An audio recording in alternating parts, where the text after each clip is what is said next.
फरवरी के महीने में परमेश्वर ने हमें लेकर आया, इसके लिए मैं प्रभु के नाम को धन्यवाद देता हूँ। नए महीने में एक महीना पार होकर दूसरे महीने में हम पहुँचे। ये दूसरा महीना हमारे लिए किस प्रकार का होगा, या ये दूसरे महीने में परमेश्वर हमारे लिए क्या आशीष रखा होगा, या इस दूसरे महीने में परमेश्वर हमारे जीवन में क्या करना चाह रहा है, एक वचन मैं आपके लिए कहना चाहूँगा। उस वचन के द्वारा परमेश्वर हमारे जीवन में कार्य करे। लूका रचित सुसमाचार की पत्री 15वें अध्याय के 18वें वाक्य में, लूका रचित सुसमाचार की पत्री 15वें अध्याय के 18वें वाक्य में जो इस प्रकार से कहता है, जो उड़ाऊ पुत्र के बारे में लिखा है, मैं अब उठकर अपने पिता के पास जाऊंगा। मेरे प्रियो, ये उड़ाऊ पुत्र की कहानी को हम जानते हैं, जो अपने पिता के घर को छोड़कर चला गया और उस अपने पिता की संपत्ति को कई एक प्रकार के अलग अलग पापों में डालकर उसने सब कुछ खत्म किया।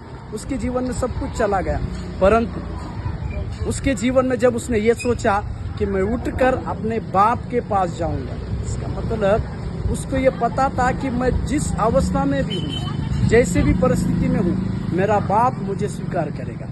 तो मैं आज आपको ये कहना चाहता हूँ इस नए मंथ में, आप जिस किसी अवस्था में हो, अपने बाप के घर जाने के लिए सोचिए, आपके बाप के पास फिर से लौट आने के लिए सोचिए, क्योंकि आपका स्वर्गीय पिता आपकी राह देख रहा है और वो कभी न आपको छोड़ेगा और कभी भी आपको नहीं त्यागेगा। आप जिस अवस्था में भी हो, उस अवस्था में आपको स्वीकार करेगा। इसी के लिए सिर्फ और सिर्फ अपने बाप के पास लौट आने के लिए हमारे जीवन में प्रयास हो। इसी प्रकार की बातें हम सोचें और इसी प्रकार की बातें इस महीने में करें। धन्यवाद।